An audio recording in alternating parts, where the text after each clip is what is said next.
సరఫరాల శాఖ జిల్లా అధికారి సమక్షంలో హమాలీ కార్మికులకు యూనిఫామ్లను అందజేశారు. గురువారం జిల్లా పౌర సరఫరాల అధికారి కార్యాలయంలో జరిగిన ఈ పంపిణీ కార్యక్రమంలో అధికారి గంగాధర్ పాల్గొన్నారు. ఈ సందర్భంగా కలిసిన మీడియాతో మాట్లాడుతూ కార్మికుల యూనిఫామ్ల పంపిణీతో పాటు వారికి అందించే అన్ని సౌకర్యాలను అందిస్తున్నామని తెలిపారు. ఈ పంపిణీ కార్యక్రమంలో ఏఐటియుసి నాయకులు చిన్న ఆంజనేయులు, జిల్లా కార్యదర్శి అంజిబాబు, సురేష్ బాబుతో పాటు హమాలీ కార్మిక సంఘం అధ్యక్షులు మరియదాస్ పాల్గొన్నారు. అందరికీ నమస్కారం అండి. నేను assistant manager civil supplies Guntur ఆఫీస్లో పనిచేస్తూ ఉన్నాను. 2024 దసరా ఈవెన్ సందర్భంగా మన కార్పొరేషన్లో పనిచేస్తున్నటువంటి హమాలీస్కి ఇవ్వాల్సినటువంటి కాకి యూనిఫామ్ మనిషికి 3 జతల చొప్పున మన జిల్లాలో పనిచేస్తున్నటువంటి కార్మికులందరికీ, హమాలీస్ అందరికీ కూడా ఈ రోజున డిస్ట్రిబ్యూట్ చేయడం జరుగుతుంది.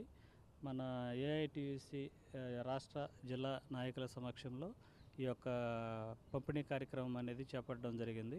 మొత్తంగా అందరికీ ఒక్కొక్కరికి 3 జతల చొప్పున 940 మీటర్లు కాకి క్లాత్ని జిల్లాలో ఉన్నటువంటి సివిల్ సప్లైలో పనిచేసే ముఠా కార్మికులు 210 మందికి ఈ రోజున యూనిఫామ్, కాకి యూనిఫామ్ని ఒక్కొక్క వర్కర్కి 3 జతలు ఉండేటువంటి కాకి యూనిఫాము ఈ రోజున మా మేనేజర్ గారి సమక్షంలో వర్కర్లకి పంపిణీ చేయడం జరుగుతూ ఉంది.